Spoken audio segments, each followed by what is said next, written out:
चिड़िया। हाँ, आपके दोस्तों ने चिड़िया आ गई है एक नई कहानी लेकर।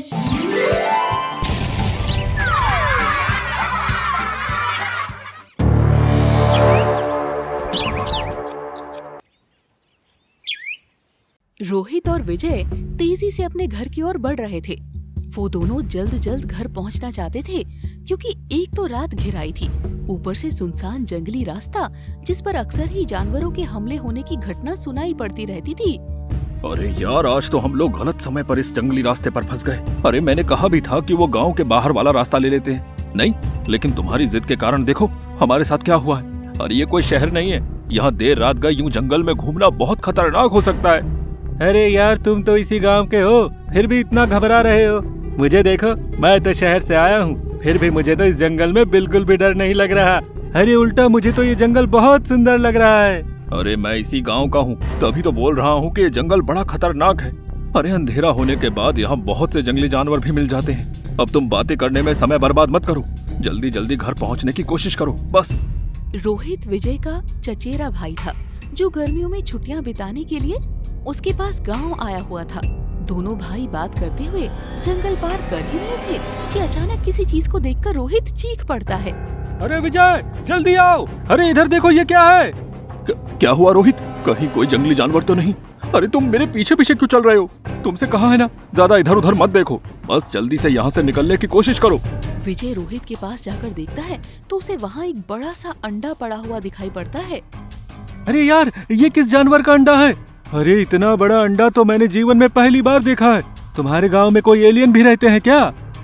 देखो, चाहे जिस भी पक्षी या जानवर को हो, हमें इससे क्या मतलब, तुम बस चलो यहाँ से। अरे विजय, बड़े डरपोक हो भाई तुम तो। अब तो मैं इस अंडे को लेकर ही चलूंगा, तुम ज्यादा घबराओ मत। परसों ही मैं अपने घर लौट रहा हूँ, तो मैं इस अंडे को भी अपने साथ शहर ले जाऊंगा। तुम बस चिल करो। अरे तुम्हारा दिमाग तो ठिकाने पर है ना?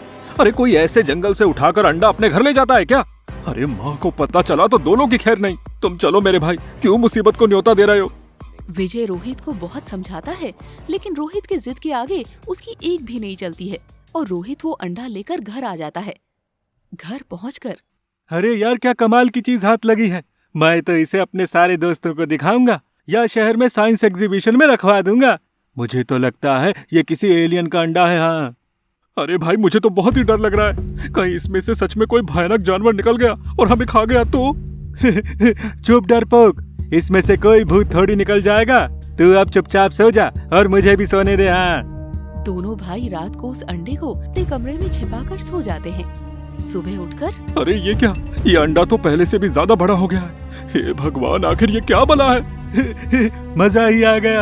अब तो मेरी उत्सुकता और भी बढ़ गई है। आखिर ये अंडा है किसका? हाँ? अंडे का आकार धीरे धीरे बढ़ता ही जा रहा था। रात होने पर अचानक अंडे से भूतिया आवाजें आने लगती है। अरे ये क्या बला हम अपने घर ले आए? देखो ना, कितनी भयानक आवाजें आ रही है इसमें से। देखो, घबराओ मत, अब तो सच में मुझे भी डर लग रहा है। तुम सही कहते थे, हमें इस अंडे को अपने घर नहीं लाना चाहिए था।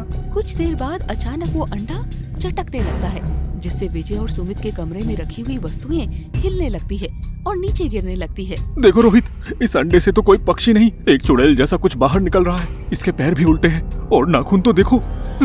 तुम सही कहते हो, ये तो बहुत ही भयानक है। इसके दांत, नाखून सब बहुत ही भयंकर लग रहा है। अब हम क्या करें, कहीं ये हमें खा ही ना जाए। इधर सुमित और विजय बच्चे को देखकर डरे सहमे बैठे थे। उधर अंडे की माँ अपने अंडे की तलाश में परेशान होकर घूम रही थी। चुड़ैल की शक्तियाँ दिन में कमजोर हो जाती तो वो छिप जाती, फिर रात होते ही वो अपने अंडे की तलाश में भटकने लगती थी। कहाँ चला गया मेरा अंडा? न जाने कौन ले गया। छोड़ूंगी नहीं, जिसने भी मेरा अंडा छुआ होगा जान से मार डालूंगी। अरे अगर ये किसी चुड़ैल का बच्चा है तो जरूर इसकी माँ भी होगी। अरे जब उसे पता चलेगा हम उसका अंडा लेकर आए हैं तो वो हमें नहीं छोड़ेगी। हे भगवान, ये कैसी मुसीबत में फंस गए हम दोनों। देखो, हमें कुछ मत कहना, तुम जो कहोगे हम वही करेंगे। बोलो, तुम्हें कुछ चाहिए? भोजन, मुझे भोजन चाहिए, रक्त चाहिए। अरे बाप रे बाप, ये तो रक्त मांग रहा है, अब हम क्या करें? अरे अपनी जान बचानी है तो जो भी ये मांग रहा है चुपचाप इसको लाके दे देते हैं। मेरे पास एक आइडिया है। सुमित जाकर बाजार से एक मुर्गा खरीद कर लाता है और उस चुड़ैल के बच्चे को खाने के लिए दे देता है। बच्चा भी खुशी खुशी मुर्गा खाकर सो जाता है। इधर चुड़ैल घर घर जाकर अपने बच्चे को तलाशती हुई विजय के घर भी पहुंच जाती है। इस घर से मुझे मेरे बच्चे की गंध आ रही है। जरूर यहीं पर मेरे बच्चे को छिपा कर रखा हुआ है।